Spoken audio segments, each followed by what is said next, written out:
Hi, we are back again with yet another video. My name is Party Twice, Mr. Beast Zimbabwe, and we are broadcasting live from our Party Twice studios.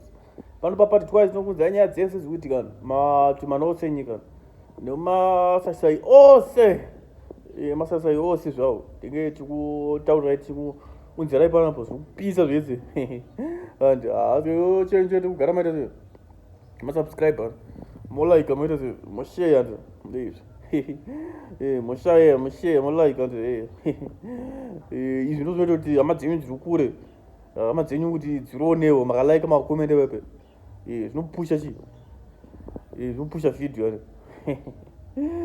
saka nhasi tikati kupedza munamato sadza richipora ndava nenyaya boys maimufundisi boys maimufundisi abatwa kuchechi boys mararo maimufundisi abatwa boys muchipirwa boys nemukuru uchipirwa nemwana wese wechi wesangano mwana wesangano boys ichipita maimufundisi boys zvabatwa boys zvanyadzisa boys apa maimufundisi watone murume boys amana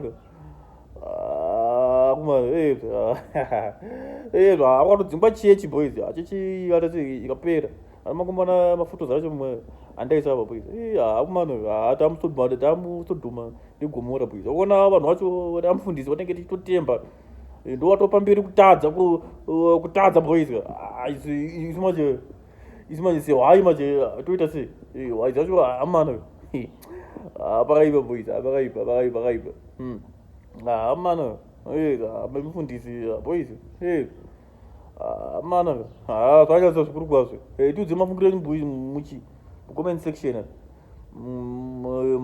mafungiro edu kumada boys comment section molike mucomment. My name is Party Twice, Mr. Beast Zimbabwe.